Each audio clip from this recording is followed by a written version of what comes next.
Hey guys, welcome back. Hey guys, brand new podcast. Hey, wait a minute. It's my podcast. Oh, sorry, I forgot. Enjoy. She is car sick, but sometimes she baffles me. She rode all the way down there in the front seat, looking in the back, talking to them on her phone. Right. And I was like, how? I know you get car sick. Yeah. Like, this not fake. How can you do that? Right. And then at one point, she reclined her seat and rode laying down with Dakota's legs over her Oh, shoulders. yeah. They love that position. And I was like, how are you not vomiting? I don't understand how your car sickness works. You know what? That's so funny. I was thinking on the way over here, I was like, 5 minutes in the car by myself and I've solved the world's problems. Or really just I love that. Tell me. Frumpkin family problems. Tell me what the Frumpkin you know family what problems I was actually are. thinking about? Well, we have several. That's a whole different podcast. I was thinking that, you know, when she was telling me about how she didn't get sick on this ride, which I would normally have anticipated. Yeah. It was sort of, not that her and I are the same, but thinking back, I used to get car sick as a child. You did? Not nearly to the degree that she has it. But yeah, I got motion sickness. But then I didn't for a long time. Like, I played 2 sports in high school. Like, we were on a bus once a week going to another school. Like, I never got sick then. Yeah. Roller coasters with my dad, never got sick. Huh. And now, as I'm getting older, I'm getting sick much more quickly, much more frequently. How crazy. And I wonder if it has to do with the hormone shift. Probably. Like, once I sort of started getting hormones, things sort of evened out. And I feel like she's kind of on that pattern. And now that hormones, unfortunately, are shifting again, I feel like I'm getting more car sick. How crazy. So I was like, I wonder if there's kind of any makes sense correlation at all or Yeah. not. Like, this is my solving think the world about- problems. There's no scientific evidence whatsoever. Yeah, but if you I've think about the decided- fact that teenagers are and young adults can handle roller coasters and that kind of motion so much better than anybody else. Right. So that Well, kinda you makes know, sense. I mean, Lily gets car sick at the drop of a hat, and she just went on this crazy roller coaster that's backwards and apparently has a loop or whatever, and she didn't get sick. So I'm like, how is that possible? Yeah. Like, you are the kid who gets sick in an instant. Yeah. All the time. Yeah. I've had to pull over many, many times, and she's thrown up after that. One time we went all the way to softball. We literally parked, opened the door, vomited. And I was like, oh my God. And then we vomited on the 5 once. Had to pull over the 5 freeway. She vomited on the 5. I had to pull over on the 110 and sit there for 20 minutes after our printing press Girl Scout day because she was green. Like, she's not faking it. She looks She gets green. sick a lot. And Like, she was a in the lot. front seat that day. She on the way Yeah. home from. As soon as she where could we be in were. the front seat, we like stuck her in the front seat. So Yeah, it's just baffling. it's really strange. So I wonder, because I feel like her motion sickness is a little bit better. It's certainly not gone away. Right. But I wonder, now that has raging hormones, clearly. Well, I wouldn't be surprised. I don't know. I've never gotten car sick or anything like that until I had a baby. And then when I had a baby, like, I used to be able to read while riding. No problem. I could read a whole book we were writing. And I could not, as soon as I had a baby, I couldn't read. I can't, I can be on my phone for a minute, like read a map or something, but I can't read my emails on my phone. And now when I ride, like spinning rides or something, I don't get sick, but I don't feel great. I get off and go, yeah, I'm not feeling great. But it was started when I had a baby. I remember going to the LA County Fair shortly after having children and riding a ride, because I love those big rides, and going, yeah, I don't feel good. And it's never kind of stabilized. I'm sure at the time I thought, well, you did have a baby like a year ago, maybe. Right. Maybe that's the problem. Anyway, speaking of having babies, we just read a book about a woman with a baby. Okay, book club. Kathy Read a suggested lot of books this book. summer. We have, right? Yeah. And, I was thinking Good. about how we're always reading self-help books or memoirs or whatever.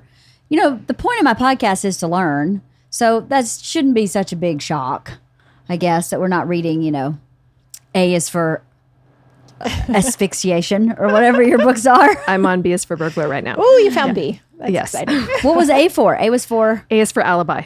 alibi. Yeah. Right. C How's is B for going? corpse. B's good. It's going good. Yeah, I'm liking it. By the way, I just found out before we start, Miss Pat is in town. Oh, yeah? Yes. And she wants to come on the podcast. Awesome. So I'm going to see if she'll talk to all three of us. I didn't ask that. Would you be interested in that? Yeah, I'd love to talk course. with her. Yeah, right? I love Miss Pat. Apparently, her manager told me she was really grateful we did that. We book clubbed her book. She was really grateful. Awesome.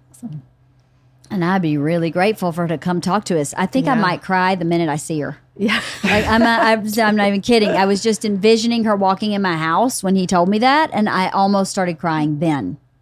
As I was like, I don't know if I'm just gonna cry when I see her.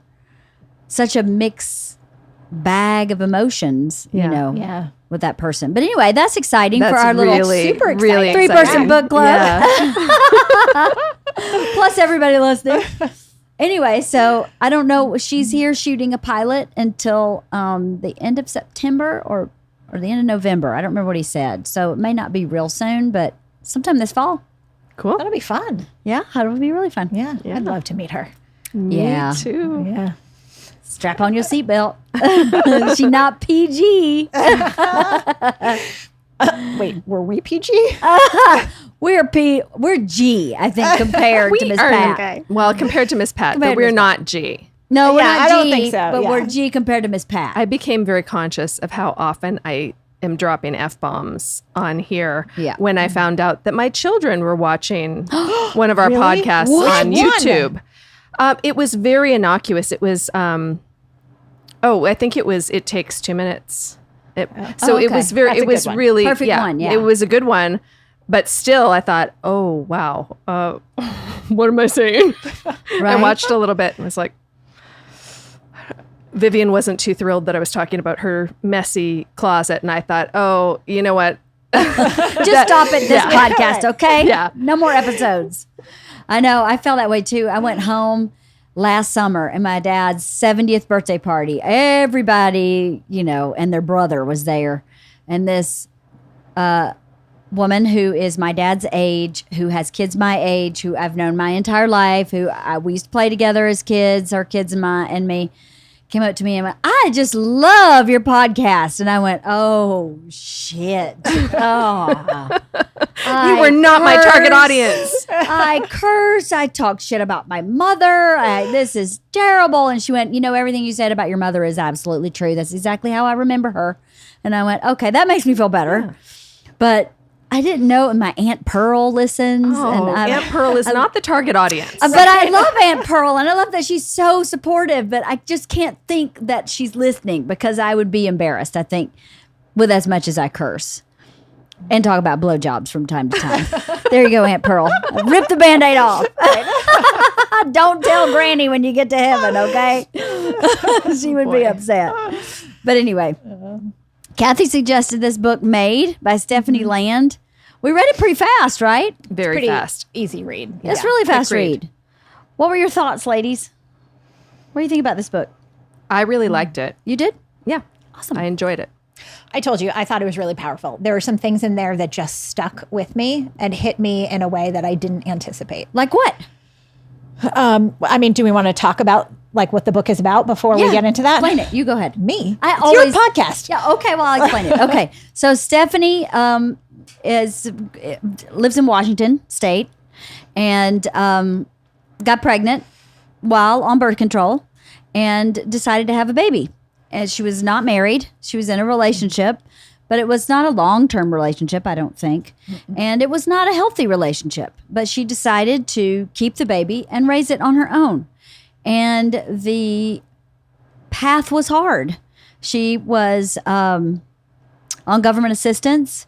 She relied on a lot of help from government agencies. She did not have support of her family. They just weren't able to support her emotionally or financially. And she wrote about her journey during this time of her life. Clearly, she's now an author. She's been published, I think it said in the New York Times and another New York publication, New York Daily News or something. But she's a published author now, and that's amazing. And it's called Maid because obviously she supported herself and her daughter by being a domestic worker. Right. She cleaned cleaned people's houses and did landscaping work for people for little to no money for years. So yeah, that's the gist of it, I guess, right? So what really stuck with you? Just the system and how you have to navigate or cannot navigate. Like, I just felt so disempowered for her or for anyone who was in that situation. Like, every time she turned around, it felt like the system was against her, which of course is not what the system is designed for. But I don't know. There were so many things that just really hit me. Like from the very first part of it where she, she was in an abusive relationship. She left. But her boyfriend had a trailer. He had a stable home and she had to become homeless. She was in shelter and having to go to court and fight for her daughter with the possibility of not keeping her daughter because she doesn't have a stable home. Right. So it's like, which is worse? Like, did you stay in an abusive relationship or do you like remove yourself, which is clearly better for your child, and then have your child taken away because you don't have a home? Clearly that didn't happen. But the idea that that was a possibility, I'm like, how many people have to combat that? Yeah. Like, how terrible is that situation? How do you make that choice? You know what I Right. mean? Like, I don't know. That was one of the first things in the beginning of the book that hit me. In the beginning of the book, one of the things that really struck me was the way that the system devalues the individual. Like, one of the things that I wrote down here were about the shelter rules, a sign on the wall saying, "This is not your home. Random urine, you need to subject them to random urinalysis, like drug tests, and no visitors." It was like capital NO, visitors allowed, capital no exceptions, which it just This is not your home is bad enough. Right. Right? Yeah. This is Yeah. not your home is just, how do you emotionally get back on your feet when that is staring you in the face? That and the people in line with the impatience with the Oh my food God, stamps that was and another thing that killed me. the food stamps being so complicated. She was explaining that she'll get a coupon for organic milk, but it has to be the exact size and the exact, like, it's so, my impression was you needed like a sextant and a slide ruler to figure out what milk you could get. And then when you got there with the wrong milk, returning the milk was such a big issue, an eye roller, deep sigh so much issue. shame involved from coming from both the cashier at the checkout, but also the people in line, like all of the judgment about what she had. Right. Well, people are not patient. Like, if something goes wrong at the cash register and it's not your fault, everyone behind you gets pissed. Yeah. You know what I mean? In general. So then to have like somebody who is trying to figure out and navigate this food stamp system, WIC, whatever it might be, accidentally getting the wrong product, and then everybody getting pissed, and then saying you're welcome. right. Like, yeah. Like, you're welcome. Like, I paid for your groceries. Right. I was just like, you're such a dick. Oh my God. However, Yeah. I will say that I do feel like that's something my mom sort of like, she would never say that out loud, but she gets annoyed and rolls her eyes. And I'm like, ugh, like, you have no idea. Like, how come we can't give anyone the benefit of the doubt? You have no idea what someone else is going through. Yeah. It was so shitty. Like, you've got to feel like such a terrible human. Ugh, that killed me. Yes. I've had those thoughts myself. I've had the thoughts of, you can't read a fucking coupon. But I hadn't really thought, Yeah. well, there's so many other things going on that, yes, she probably can't read a coupon. Not because she's stupid, but because she's shut down, right? I had a lot of... Or the system is so complicated. But I remember when I lived in New York City, I was living on the generosity of my mother's fourth husband, right? He was paying for my apartment. He had agreed to pay for my apartment for the first year, I think, I lived there, and I paid for everything else. So that would give me enough time to get a job and get on my feet. Maybe it was 6 months. But at some point, he was like, I'll rent you an apartment. You don't need to worry about that. Get on your feet, right? Well, then my mom and I got in a fight, and she kicked me out of that apartment. So I was homeless for like 10 days, where I hopped from couch to couch. I slept in the lobby of some apartment buildings with my little cat and my cat carrier. And I remember being really scared. I did not have a child. I did not have her situation. But I remember the inability to move forward and the not knowing which way to go. Like, I don't even know who to ask. I had just moved there. I'd been there for less than 6 months. So I didn't have any real friends. And, I had an acting teacher that helped me, connected me with someone who was able to help me and let me crash on her couch for several days. And then she had a friend who had an apartment that needed to be sublet, and I took it. But it just was, pure luck that my acting teacher said, "Hey, what's going on? You seem not yourself." And then I told him, and he said, "Oh, well, let's get you some help." But I remember during that time, right when I was living in that sublet, I lived up Riverside and 128th Street, I think. So it was kind of right at the beginning of Spanish Harlem. It was not super safe. It was a little scary for a little white girl in 1993, which was before Disney bought Times Square. It was still pretty rough in New York in places. And I couldn't afford to eat. I would buy one vat, literal vat of spaghetti from La Familia restaurant for $5. And I would cut it into squares so that I could eat that square for a meal, and I could make it last a certain number of meals for like 4 days. So I'd skip breakfast and I'd eat my little square for lunch and my square for dinner so I could make it happen. So I did not have a child. I can't imagine doing that with a child. So I have thought those thoughts in the grocery store. Like, you can't figure out a fucking coupon.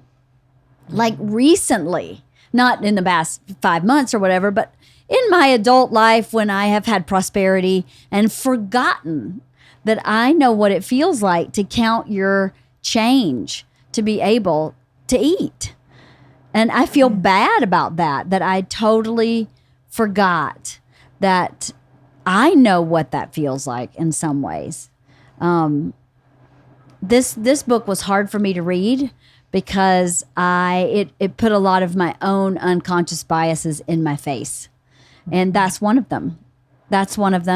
And I heard myself saying, why would you sit down next to this guy and kiss him and just fucking move in with the guy? He's in a shitty trailer. What the hell are you doing? Right there, you should have made a different choice. Right there, now I don't like you. That's exactly what I said in the beginning. You know how many bad choices I've made exactly like that? I think it was, as a couple podcasts ago, I think this book was a trigger for me. I think it was a big trigger that I very well could have been this girl. I would have had family support, but I very well could have ended up like this girl because I did stuff like she did. Yeah, and her lack of family support was not just, as you mentioned, it wasn't just a lack of financial support. It was a severe lack of emotional support. And her mom not even in the continent, like her mom in Europe. Right. And just not really caring to just be. absent, not calling her. Hold on. Something wet is here. It's just coffee, but sorry for the interruption.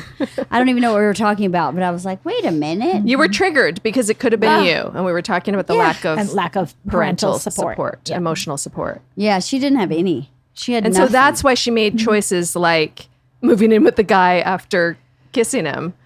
Yeah. There were things like that it was like she just needed something, even if it was a little crumb. Like she got a little crumb and was like, okay. Yeah. And then she did it again. Yeah. Yeah. With that Travis guy. Yeah. And when she moved in with him, I was like, okay, I'm not even sure I can read this book. Literally. I don't know if I can read this book. I can't deal with this girl.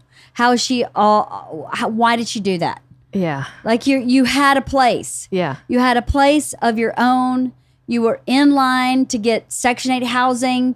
You were on a path that was working. Why the fuck did you do that? To go live with this guy?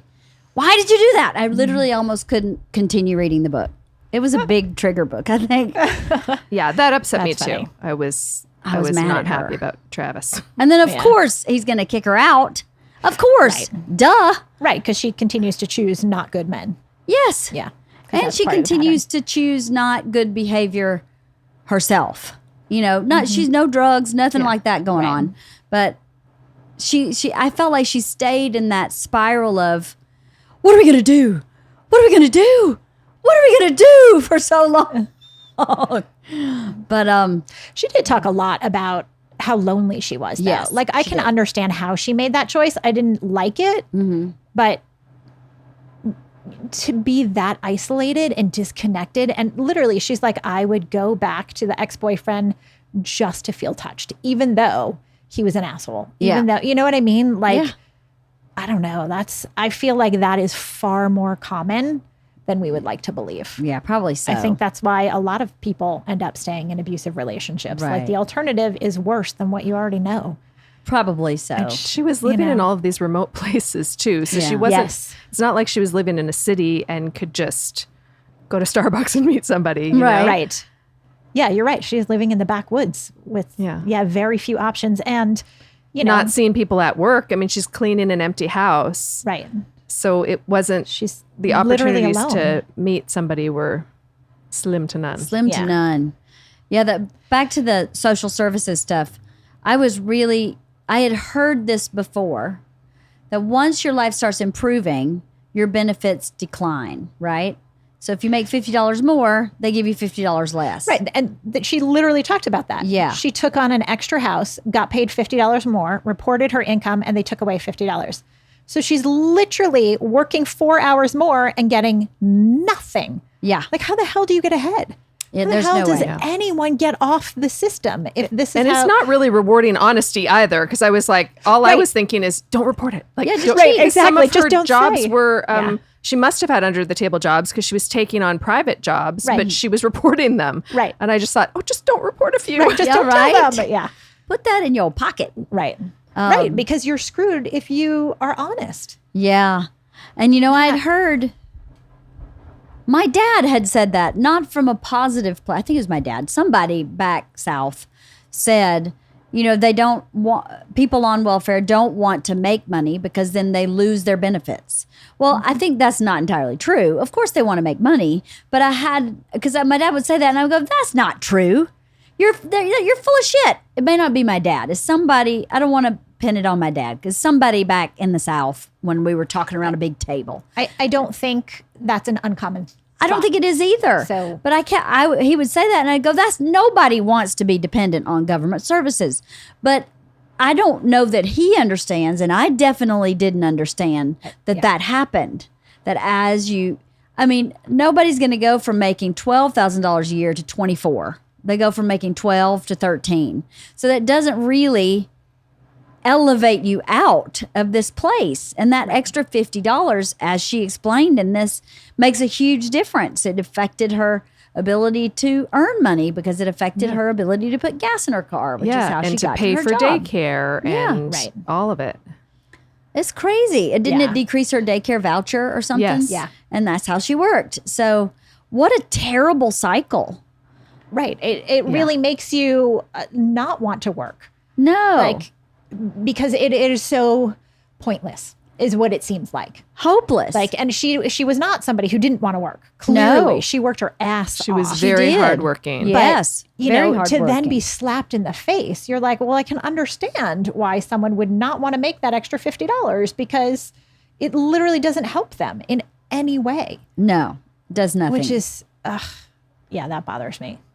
I have to say, one of my hypocritical slap in the face moments with this book was about sending her daughter to daycare sick, because that was my biggest pet peeve when my kids were in preschool and when they were in young elementary school. I would get so angry that my kids were coming home sick because people were willingly sending their kids. And in the past few years, I mean, the book wasn't the wake-up call for me. In the past few years, I have realized, duh, Yeah. people are sending their kids to school sick because they have jobs and they will get fired if they don't, Right. You can't stay home with a sick kid at a lot of jobs. Yeah.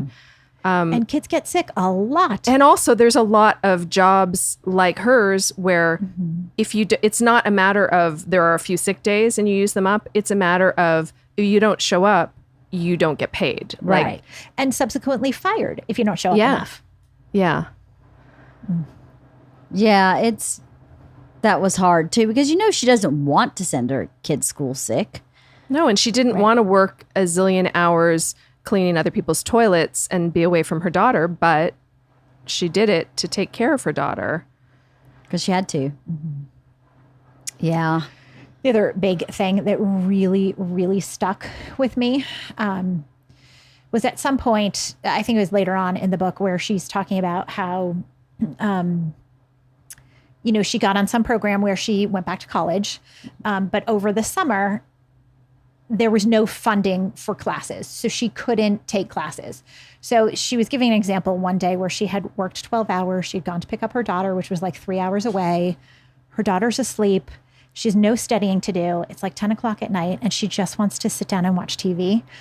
And she felt like she didn't deserve it. Right. She couldn't watch TV because if she did, she would be that welfare recipient who wasn't trying hard enough. Right. And I don't know, that just killed me, that she didn't feel like she deserved it. Yeah. Not even like she felt guilty, but like she had zero self-worth. Mm-hmm. Even after all the shit. I was like, you work fucking 1,000 times harder than I certainly do, and I can watch TV for an hour. You know what I mean? Like, that I really, really, that really, really affected me for some reason. It did. I don't know why. No one should feel like they don't deserve that. Right. Do you know what I mean? Like, she's trying her hardest to do everything right, to do the best she can, to be the best mom she could possibly be. Yeah. She's fucking cleaning shit out of toilets, and she can't watch TV for an hour? Yeah. That really hit me. So, anyway. I don't know. I thought the book was powerful. It bothered me on so many levels. Yeah, the social services piece, I felt like it just reiterated what we read in Miss Pat's book. Yes. That they create systems that are that are failing's not the word I'm looking for. They're like perpetuating. The system is perpetuating the systemic problem. Yeah. Because the system is not helping you enough. And I know people will probably say there's so much money in welfare services as it is. How much more money could we possibly put in them? I don't know. But that stinks. If she makes $50 more, they take $50 away from her. She's not ever going to get ahead. I don't know if they need to have some kind of bracket system. Like you have to be in this bracket of income. And then when you move to the next bracket of income, you can elevate out of some services. I don't know, but Medicare is too. Medicare is dollar for dollar like that? Not exactly, but yeah, pretty much. Yeah, my dad has said, he can only earn a certain amount of money. My mom said that. So he can get all the maximum amount of benefits. The more money, the less benefits. And for people like my in-laws, that doesn't matter. But for people like my dad, it does. So it keeps my dad making like poverty level income. Even though my dad doesn't live in poverty, he's totally fine. He lives a very nice, comfortable life. It's modest, but it's, he's comfortable. But if you, on paper, the amount of money he has to make or the amount of money he can't make, right, keeps him really, really tight. And it must be super hard. How much brain space? I kept thinking about that. How much brain space it takes to keep that running tally in your mind. Oh, absolutely. For all of this stuff, for the food stamps, for all of it. I was exhausted for her reading the book, thinking, how could she compute it all? You have to be a human computer. Yeah. And have to be really intelligent to be on top of that. And she said something in the book, too, that I thought, this is the problem, where she said, there's money out there. You just have to ask for it. But you have to know where to ask. You have to know who to ask. Like when she had the car accident and she called the attorney and the attorney said, say these things. And she got so much more than just accepting, yes, this was the other driver's fault and here's what we're going to pay you. But it wasn't enough. It wasn't even enough to get her a new car, which was essential. So for her to go back and go, I'm suffering in this manner, I've lost wages, to have to say those words, you have to be someone who has that information from somewhere. And I wouldn't have thought of that until I'm in my 40s. But if I was a 20-something-year-old with a new kid, I wouldn't have thought like that. I don't even know that I would think that today. I wouldn't think it about the pain and suffering, but I would have thought, that's not enough to replace my car. And I would have thought that too, but I don't know that I would have argued unless somebody said, hey, you can actually say, Right. this is your livelihood. Right. And you have to be compensated fairly. I don't know. I'm not confrontational. I'm not sure I would ever have thought of saying that. You know what I mean? No, So I don't think I would have. I wouldn't have about the wages. I wouldn't Yeah. have thought of that. But that happened so many other ways. Like there was toward the end of the book where she didn't have funding for college in the summer, and she didn't have enough money to pay her rent without the funding for college, and she had this in between time, and her, I guess the volunteer at the abused women's help center or whatever it was said, "Oh, well, you just need to apply for a grant here." And who knew, you know? right. So you think there's so many of these things available in probably most cities in the United States, but how do you find out about them when you're in her position? There's no bulletin board you can go and check, you know? Right. Yeah. Is there is there a website where everything is in one place, or do you have to dig and dig and dig and dig and dig to find all these multiple things and fill out the paperwork? I guess her application for her grant was 50 pages long. Yeah. Grants are that's hard. Insane. But most people aren't going to write 50 pages. Right. I was going to say, how many people can or will do that? Not a lot. No. It's a hopeless feeling Yeah. seeing the system from two perspectives, from Miss Pat, which is the stereotypical, that's who's a lifer welfare family. Yeah. And her mom was a lifer welfare person. To see that perspective and then see this young lady who got pregnant on the pill, decided to keep it, and found herself needing assistance, and then both being kind of held back by the system. Yeah. There was a quote You know what I mean? that I wrote down that said, being poor, living in poverty seemed a lot like probation, the crime being a lack of means to survive. Yeah. That's what the whole book was to me. And it's depressing. Yeah. I felt bad for her daughter. I felt bad for her. You know what really stuck out too is when her daughter came back from a birthday party and said, Mom, we got to eat as many berries as we wanted. And I just thought about all of our kids eating all the berries they want whenever they want. Hell, I feed berries to my chickens every day. I throw blueberries in the yard every day for my Right. chickens. Yeah, that was a powerful moment to me too, where I went, wow, that's pretty bad. And when she would list what she could and couldn't buy, it's just nothing, you know? Yeah. It's When nothing. she had to like save $5 because her kid got Medicare, Medicaid, something where she could go to the doctor, but she wasn't eligible. So, and being a maid, she was in a lot of pain, and she had to like divvy out her like Advil Yeah. at the end of the month Oh, because she yeah, didn't have that- enough money left. So she would only take one, even though she's in massive pain, probably carpal tunnel, something like things are clearly not okay with her. Yeah. And she's like, can't afford to buy Advil. So Yeah. like, let alone go to the doctor. Right. Yeah, Universal. you know, those are the things that we hear about it, like with healthcare, not being able to afford doctor's visits or ER visits. But that stuck out to me that it was like, oh, I mean, Advil is just, Right. we pick up a bunch at Costco and Yeah, right. we just have it around for whenever we need it. It just, that really stuck out. Like the berries and the Advil. It was like, oh, wow. Yeah. You know, if you think about it, things are cheaper when you buy in bulk, but you have to have money to buy it in bulk. Yeah. Or the people who really need the cheaper, they'll buy it for so much more per ounce or whatever Yeah. because it's all Yep. they can do. I just wonder how many people are stuck like that. That's what bothers me a lot. Yeah, I'm sure a because, lot. you know, with everything, there are clearly people who abuse the system. Yeah. There are people who abuse every system in every profession, whatever. Yeah. But I don't believe the majority of people are like that. I No. believe the majority of people are stuck. Yeah. And that's terrible. No one should be stuck like that. No one should How be do we stuck like fix that? Like that, I don't know. I don't Somebody know smarter either. than me needs to figure that out. But Yeah, I don't know either. I don't know what the answer is either. It's the same with with Miss Pat's going to school, getting an education, then not being able to get a job because she's a felon. Well, that's a Right. system that's set in place that she can't actually use. Right. Great system, worthless to her until we can say, a felon for what? Right. And when?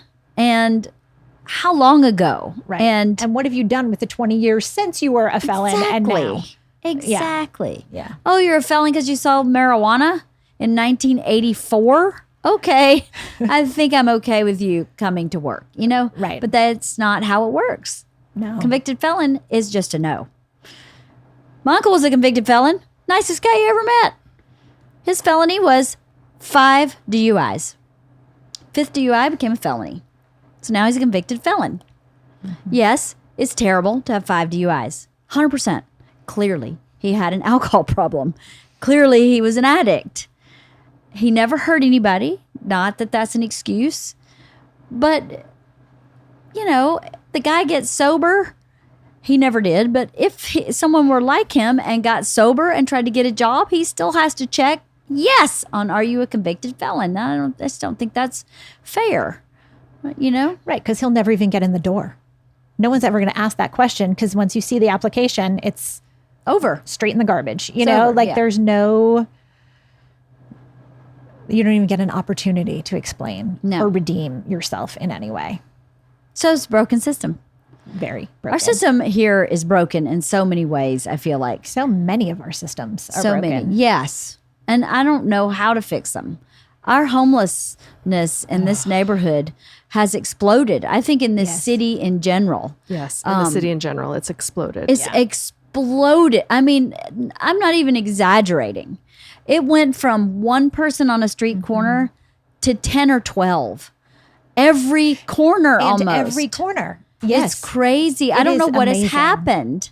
I don't know where they were before or if they're all newly homeless, if it's all from drug problems, if it's mental health problems. I actually just saw a news article or a news report the other day that there was this massive encampment in the Sepulveda Basin that they dispersed, basically.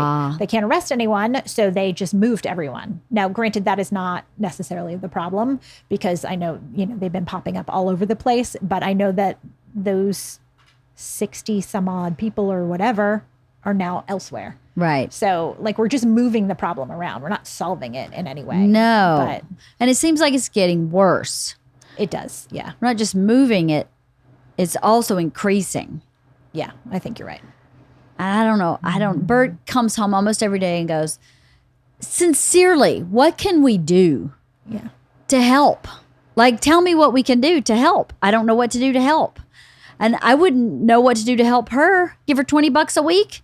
Okay, but I can't give everybody $20 a week. So how can we help Stephanie or someone like her who's in this situation? How do you help? Well, I loved how the woman who owned the consignment store sort of traded with Yeah. her. So, like, she didn't feel demeaned. She was working and then she got paid in consignment clothes or whatever. Like, her daughter could go pick out a dress or whatever. You know what I mean? Yeah, she bartered. Like, is that the best solution? I don't know. But it certainly gives her, I don't know, I would imagine, I guess I can't speak for her, but I would imagine it gives her a sense of worth. Yeah, some Being dignity. able to, dignity. Thank Yeah. you. That's the word I'm looking for.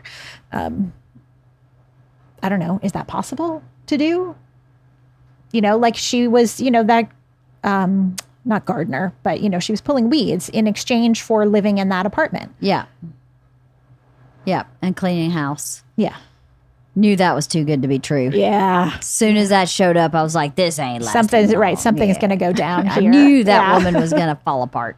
But Interesting, though. I don't Here- know. I feel like on a personal level, that's something that, can help one person. But, Yeah. One thing I liked, I kept reading the book thinking, I know this turns around, clearly, because she's written a book. So I know she's going to end up where she ends up because it's been in every breath from day one, right? But as as the end was coming to the book and the signs were popping up randomly everywhere, she ends up, changing her life entirely. And there were people that kept bringing up, I don't want to blow the end of the book, so I'm being vague on purpose, but people keep bringing up the same subject. Random people are bringing up the same subject in her life. And at that moment, I think she started listening, because that subject was brought up in the beginning of this journey for her. And you wonder, maybe it would have been completely impossible, but you wonder, had she removed herself entirely from this place and put herself in that new energy, if she would have managed herself differently. Not that she managed herself poorly, but if it would have been a more positive, because, when I was struggling in New York, there was a point where I started feeling positive, where I was like, oh, okay, this is still really hard. I'm still really broke, but I'm making it. I'm making it. Now I'm going to relax and I'm going to be happy and I'm going to find friends. And I feel like that happened so late for her. It took her so long to get there that I, just out of curiosity, wonder if she'd been able to, move toward those signs in the beginning instead of going through all this for so long, if it would have changed anything. Maybe it wouldn't even have been possible, but it's interesting how life will give you these signs and you should listen to them, because that's your path. And her path before she even got pregnant was her path in the end. So if she listened to that path, I think she would have, you know what I mean? Does that make sense? Yeah, but I think you have to walk that path. Do you know what I mean? Yeah. I'm not sure that the end result would have been the same had she taken that step 3-4 years earlier. Maybe not. I don't know. Hindsight's 20/20, I guess. It is, but, right. But my point is, I think you're probably right.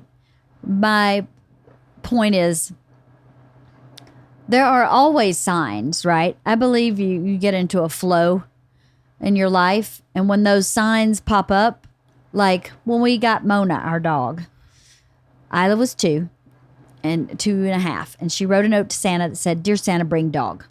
So we're like, okay, well, we'll start looking for a dog. We had Gus the cat. We went to animal shelter after Petco adoption day, after vet, VCA animal hospital. But we looked fucking everywhere for a dog. We had no type, size, no dog in mind. We were looking for temperament. We want a temperament dog that's good for a 2-year-old. Looked forever. And then one day, Christmas came and went. Santa brought a stuffed dog. Sorry, but we're not bringing you a dog that's not the right dog. So she went to ballet a block and a half from our apartment. So we're walking out, full tutu, go to ballet, and this little dog walks up and puts her 2 front paws on Isla's chest very gently. And I go, "What a cute dog." And the lady that had her on a leash said, "Yeah, she's a foster. I'm fostering her. We just rescued her recently. Isn't she cute?" And I'm like, "Yeah, she's so adorable. That's nice to meet you, blah, blah, blah." Next day, going to Trader Joe's, run into the dog. And I go, interesting. The next day, going somewhere else on a walk, run into Mona. That's bizarre, because I have gone through my last 10 years in this town, this small little town that we live in within Los Angeles. And there are so many weeks that go by that I don't run into anybody that I know. Well, that's what I mean. That was our dog. Yeah. After the 3rd time, I went, okay, this is the dog. She's gentle. She's small. She's the sweet. best. She's the best dog. I love She's her. a good dog. But I at that point went, this is a sign. I'm done. This is the dog. And I lied to Bert. I didn't lie to Bert. The lady said, "I'm leaving for 2 weeks and I need someone to foster her for 2 weeks. Do you want to take her?" And I went, "Yeah, I'll take her," without any intention of returning her. That's the lie part. I told Bert that we were fostering this dog for this woman for 2 weeks, but I didn't tell him I had no intention of returning her. So he came home. He's like, "What kind of shit dog did you get? This is a shit dog. She looks like a rat. I can't believe you got this dog's a rat dog. She's so cute. Mona's the best. Hey, he has a baseball card that the baseball card company, and Mona's on the baseball card. So whose dog is it really? It's Bert's dog. This little rat dog. We call her Rat Dog because she's a terrier. They chase rats. But yeah, I was like, well, it's just 2 weeks, babe. Only 2 weeks. And after like day 2, he was like, yeah, this dog is not leaving. And I went, yeah, because she's the best dog ever. But I tell that story because it's such a clear story about a sign. Those signs, as 3 days in a row, there's no way that was anything other than, hey, this is the dog. So from reading her book, I was like, the signs like that were there through the whole story. So at what point, is there an earlier point she could have gone, now's when I need to go? Maybe not for her story, but maybe somebody listening. If someone hears something banging on your door. I feel like I hear what you're saying, but I feel like you have to feel safe before you can see the signs. I agree. I think you have to be in the right space to actually see the signs. Right. They could be there forever, but if you're not ready to hear them. Right. Doesn't matter. It doesn't matter. When you're run down emotionally, financially, and also, I mean, she didn't go into this, but like she had a little kid, so a baby and a little kid. She must have been exhausted. I was exhausted for years. Of course she was exhausted. She did solid say 5 she was years. exhausted over and over, that she was exhausted. And when you're tired, you just don't perceive the world in the same way. It's why, sleep deprivation is a form of torture. Totally. Yeah. Oh, I remember being exhausted. I mean, I related to her, not in the poverty part, but in the single parent part, because Bert left when George was 3 days old, went on tour. I've been a single parent a lot. And a single parent is different than dad comes home at night. It's not the same. When she started listing all the things she does, if the trash gets taken out, I do it. If the dishes get washed, I do it. If the groceries get bought, I do it. That's exactly the way it works here until Bert comes home and I get 2 days off, which is harder than 2 days off with your daughter at her dad's. Because then I have my house to myself. I get an additional child for those 2 days when he comes home. And I'm still taking out the garbage. The only thing he takes off my plate is meals, which is a big deal. But I was like, I completely understand how you feel. At a certain point, you just want a break. Could someone else take out the garbage? Just someone else, just one time.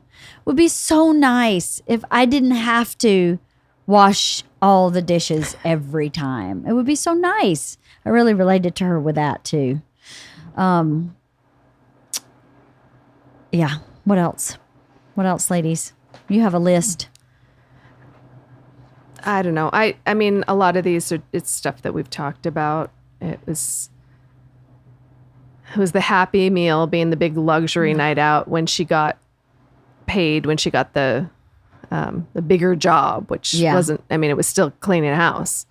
And one thing that I wrote down was after her car accident, which, destroyed the car, so she didn't have access she couldn't get to work, etc.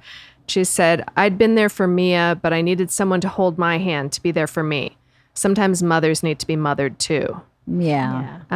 Which I just thought, I need to think about that even in my circle. I'm not even talking about an impoverished mother who obviously needed it all the more, but I think mothers in general, like there's just the work of mothering, and then you need somebody. It would be nice for somebody else to come in and do a little mothering. Yes. And when people do, when they bring you a meal or something, it just feels like it's the best. Yeah, it's the best.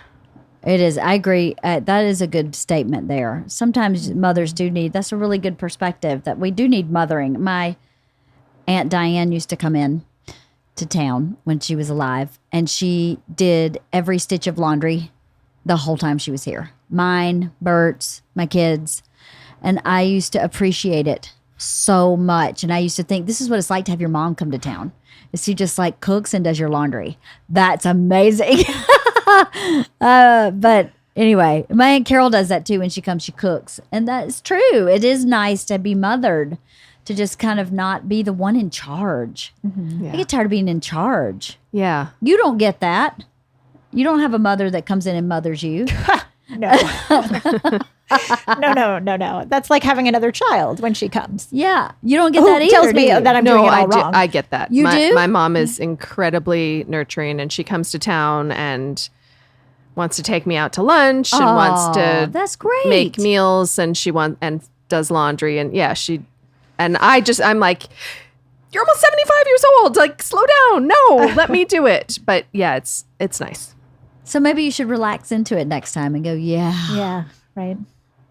Because when you want to do it for your Her kids, look is like, no, not happening. but you would want to do that. You would do that for your kids. Oh, of course. Yeah. So then let her do it for you. And nuzzle up I'm a and work say in thank progress, Leanne. you. Honey, aren't we all? Let me tell you. Aren't we all? Okay. I don't want anybody to think I didn't like this book. I did like the book. I had a lot of reactions to the book. I thought it was a really good book that should be read. I didn't have as many like, oh my God moments as I did with Miss Pat. Yeah, I wasn't crying reading it, but No. there were times that I gasped. But I felt like there was, I can't put my finger on this, but I kept saying over and over again, reading the book, I kept saying, yeah, I already know that. Like you've already said that. Like I already know that the clown house has clown pictures on the wall. Yeah, you've already said that. Yeah. That's funny. I was just about to say the least interesting part of the book was the maid stuff. Yeah. Like that I felt like was, I don't know, very secondary. Well, Even though it was a big part of the book, it was the least interesting to me. Well, it was a big part, and I think it was the way she chose to tell the story because she would chapter it based on her houses, and I understood the concept of it, but I found it to be pretty uninteresting too, and I found it to be very repetitive because she would go back to, she'd do a chapter about the sad house, and then a couple chapters later, she'd go back to that sad house and tell me stuff she just told me, either in another house or in that house in the last chapter. Yeah, that's a where good I was point. like, I don't. And I felt like she, as much as she told us how it was, I also didn't connect to her emotionally like I did to Miss Pat. And I didn't connect to her emotionally similar to the way I didn't connect in The Color of Water, where I kept going, yeah, this is really bad. But I didn't get it. She didn't get me. And I don't know what that was. I don't know if I needed her to talk more deeply about what got her to this place and her own responsibility. You know, like now I realize I have no self-worth or whatever. I didn't feel like maybe that's it. Maybe I didn't feel like she didn't go into the psyche pieces of it, or perhaps that wasn't her intention. But for some reason I kept going, yeah, I've already read this. I already know that you're sad and exhausted. I hear you. You're sad and exhausted and you don't know what to do. And now we're in a new house and we're sad and exhausted and we don't know what to do. And now we're in a different house, also sad, exhausted, don't know what to do, this time with back pain. Okay, now we're in another house where we're sad, exhausted, don't know what to do, with back pain, and now have no money. So I don't know. I started feeling like, give me something meatier. Yeah. The part that I was frustrated by was when she was complaining about the houses. I thought there was going to be some moment where you're just like, oh my God, like me the too. place should have been condemned. And, Right. And there were no moments like that, but there was a lot of complaining about it, which, don't get me wrong, I'm not angling for a job cleaning houses, because it's obviously very hard physical work. Totally. And, but a lot of the stuff that she complained about when she was describing the bathroom, I was like, oh, yeah, it's a bathroom. They didn't empty the trash because they knew you were coming and they were paying you. And so it was like, okay, like she was saying, oh, well, there are Q-tips in the trash. And I thought, what were they supposed to do? Clean the least they're house not on before the you floor, arrived? like Like my they're house. in their trash. At least they're on the door jamb, like at my house. You got off good. At least the guy didn't trim his beard over your entire bathroom vanity, and then it takes you 20 minutes to get the hair out. Yeah, I felt kind of that way there too. were Now just that a you few mention things it. like Yeah. that it was like, again, I'm not to nitpick because I know that it's hard work. And of course, nobody wants to clean anybody else's bathroom. But when she was telling stories like that, I thought, well, yeah, okay. They didn't clean before you came because they knew they were paying you to do it. Like that is the job. As unsavory as it is, that is the job. Yeah. I mean, I guess there were a couple of things, like one with the really, the rotted food in the kitchen. The hoarder. Whatever, and the hoarder. Yes, those were terrible. But for the most part, to me, it just sounded like anybody's house. Right. Right. I also have pubic hair underneath my toilet lid, and not intentionally. But yeah, I agree with you. I felt very judged, and she wasn't in my room. I was looking around going, oh, she wouldn't like it in here. Should my house be spotless before you come? No. Yeah. But that was my big. When we were talking, I was like, I have notes. That was my big note. It was that I just kept feeling like she just kept saying the same thing over and over again. Not that what she was saying wasn't true, honest, important, heartfelt. It just was just over and over. Maybe that was her point. Maybe she wanted you to know this went on forever. I felt this way forever. I don't know. Yeah, I thought the really interesting stuff and the really shocking stuff was the stuff about the system. Me too. Finding out about, and even like when she qualified for, was it when she qualified for the Section 8 housing or whatever, but that it was so hard to find a place because it had to be a 2-bedroom. And I was thinking like, oh, there's only 2 of you. You don't need a 2-bedroom. Like nobody that I know who has the amount of space that they were allotting to her, and people who are not in poverty. Right. Do you know what I mean? Like, I'm thinking about, kids sharing rooms and Well, housing department says 2 people per bedroom plus 1. So if she had a 1-bedroom apartment, legally 3 people could live in that apartment. That's LA City of LA Housing Department's code is 2 per bedroom plus 1.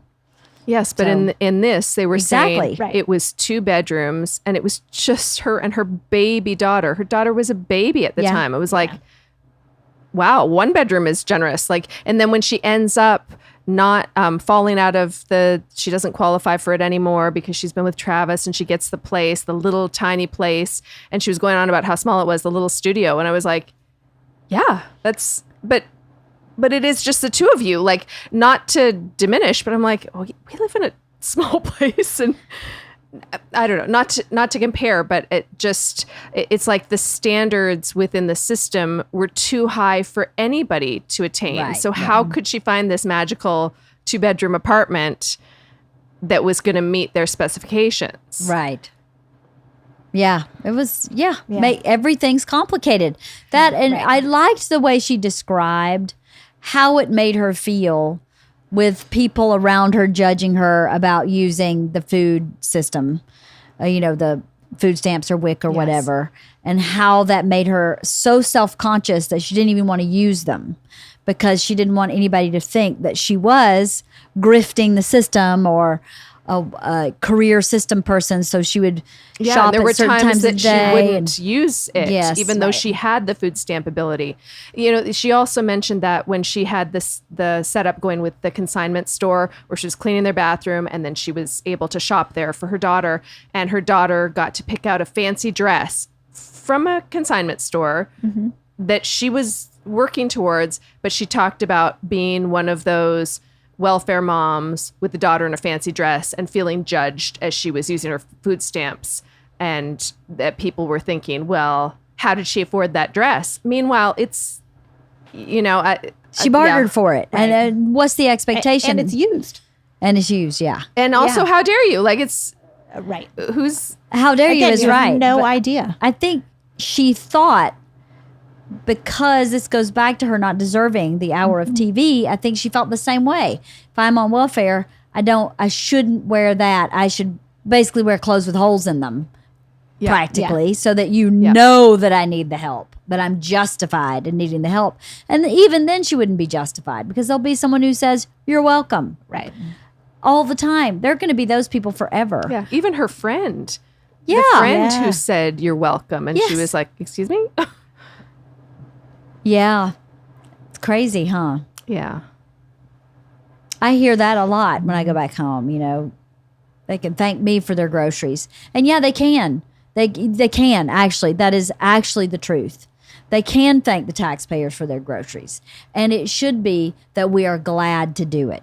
You know, as people who can afford to do that, we should be glad to do that. And also think there, but for the grace of God, go I. yeah. Yeah. Because anything can happen. I mean, Yeah. we like to think that we're comfortable now and we'll always be so, but anything can happen. Totally. Really. Yes, in a moment's notice, you could be just like Stephanie and need as much help as you can get from as many avenues. You just never know. And yeah, I think that thank you is right, but I think it has to come from a place of grace, or you're welcome is right. You know, I'm happy to do that for you instead of you fucking piece of shit. Right. You're draining and you don't pay your taxes. By the way, she did pay her taxes. Yeah. And Yeah. she got that $4,000 back. This is another thing that made me angry in the book. I was like, who's living in a studio apartment with their child getting sick over and over again and people saying you need to move because of the mold in that apartment? And the first thing you think of is, how about a vacation? I was like, no. That's funny. I thought that actually with the whole Happy Meal thing. Like, she'd get a little bonus. I was like, why the fuck are you wasting it on a goddamn Happy Meal? Yeah. Like, put that aside. Yeah. And I know it's, I don't know, $1, $2, whatever the hell a Happy Meal is. But I thought that at that You point, did. actually, yeah. I didn't think about the Happy Meal because it's so cheap. But when she said, well, I'm going to buy a bed and a frame, Yeah. and I'm buying all the groceries I can't buy, I can understand splurging on groceries you can't buy. When you get $4,000, it's not going to put that big of a dent in $4,000. But when you start going a bed, a frame, a heated mattress pad, new sheets, blah, blah, blah, and I'm like, fuck that. Yeah. Get Move. out of that poisonous apartment. Move. Yeah. Your daughter is sick and in the doctor's office constantly from this black mold you're living with. Fucking move with your $4,000. Yeah. Move to the. At that part, I went, okay, I don't know if I can get. Again, you've lost me. Like, you lost me when you moved in with Travis, and now you've lost me again. So how are you going to get me back? Because now I think you're making bad choices again. Yeah, that was a bad choice. But it was, again, a very frustrating system. That was not how she should have spent that money. But just, it was so hard for her to find that crappy apartment with the black mold. It was so hard for her to find somebody who would take the assistance, the check that came in on the 14th instead of on the 1st or whatever. I could see her feeling stuck that I'm never going to find another place. Like, this is as good as I can do, and not having that self-worth and just thinking, well, this is the best I can do. Right. But I hear you on the money. Yeah, I was like, if you're paying $700 a month for this shit place, find something for $1,000 and take that extra $300 a month from the $4,000 for months until you can get yourself built up so you can afford that.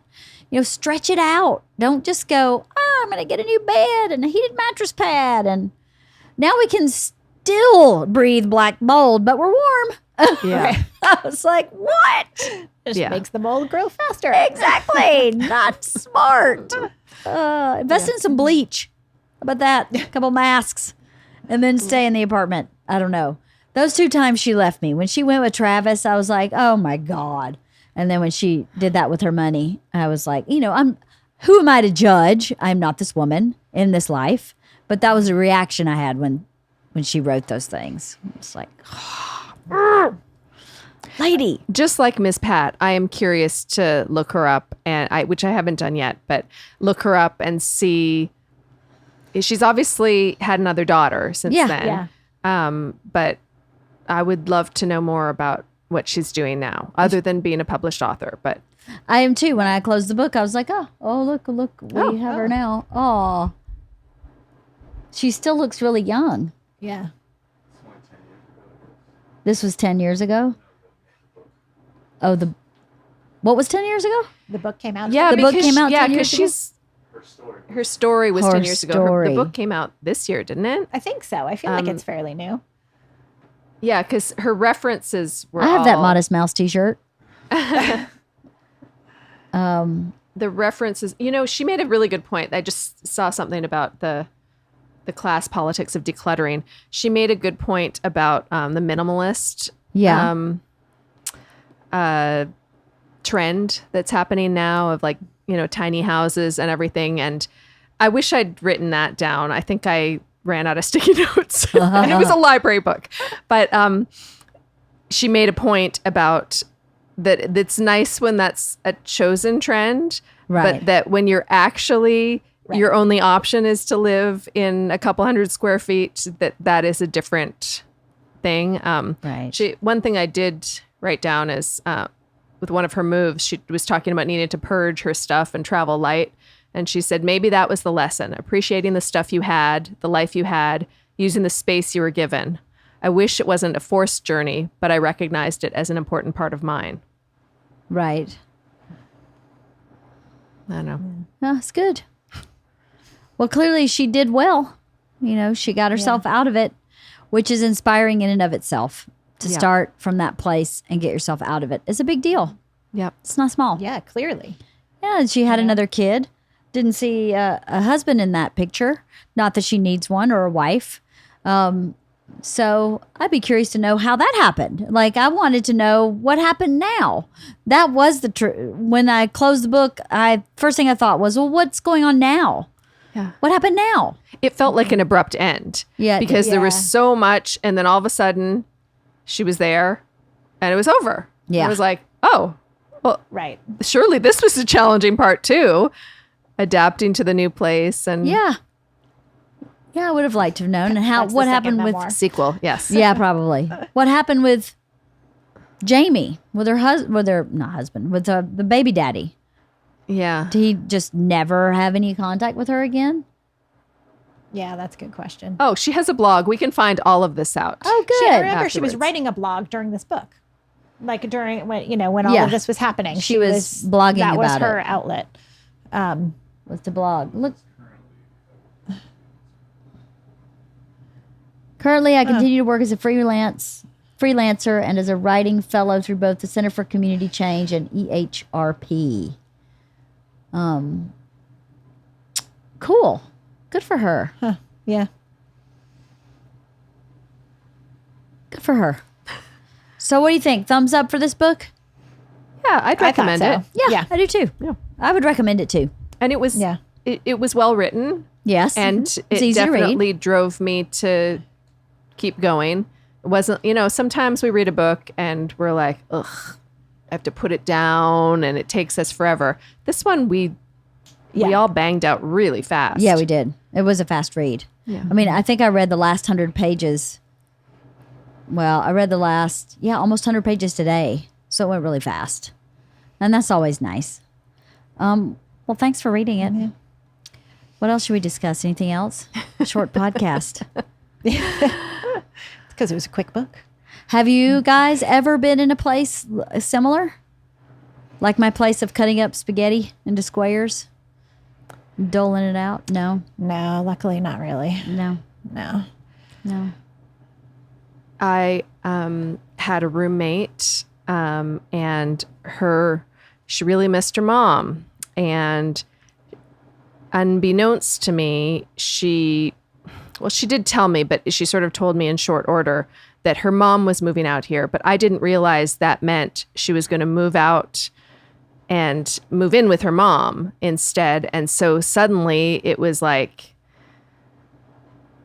I'm not going to have a roommate anymore. And I crunched the numbers and realized I can't do this on my own. Right. And I was just in a job transition and didn't know what I'd be making. So, I mean, it's dramatic to say that I was homeless because I wasn't really, but I stayed on some couches until I figured it out. But Right. so I guess technically, but I wasn't staying in hotel lobby or in building lobbies or anything like that. And my dear friends, John and John, I called them my gay dads. They're very, very important to me. And we got married in their backyard Aw. eventually. But they were just moving and they said, what are you going to do? And I said, I just was crying on the phone. And I said, I don't know what I'm going to do. I'll figure it out. And they said, well, you'll move in with us. And I said, no, you're just getting this new house. You don't want a kid. I wasn't a kid, but like I was in my early 20s, I guess. And how old were maybe they? 25. They're about 20 years older than me. Okay. And they said, no, absolutely. Nonsense. You're moving in. And I lived with them for a couple of years. You did? Yeah. How did you know John and John? I was in an acting class with Big John and Little John. And he had been an actor in his previous life. They were both school teachers. And he had been an actor in his previous life and gave that up when he gave up alcohol. He was an alcoholic. And but he decided to do an acting class that his friend was teaching. And we became good friends in that. And yeah. That's cool. Yeah, he now has Parkinson's Oh, no. disease, and it is advanced, Oh, which is no. very upsetting. But he just had a surgery last week to install a pump to provide continuous medication. So that's supposed to be really good news. So Oh, good. Wowza. yeah, That's Big John? Big John. Yeah. Yeah. Little John is still teaching. He's healthy? Yes. All healthy. Good.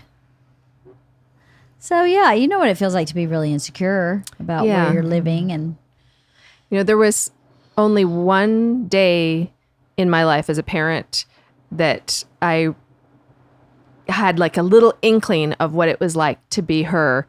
And that was, I'd gone grocery shopping. We had nothing in the house. We'd just like come back from a trip and we had nothing in the house and I needed to make dinner and my kids were little and they were with me and I had a big cart of groceries and I went to pay for it and with my card and my card was declined. And I was like, what? Like, I said, oh no, this has got to be a mistake. Like, and we tried it again. And I only had the one card on me because I'd cleaned up my purse in preparation. Like I had, the travel purse with Yeah. me and it was declined again. And I was like, oh my God. And so I started putting things back one at a time and like seeing that the numbers go down and people were looking at me in the line going, oh my God, like how long is this going to take, lady?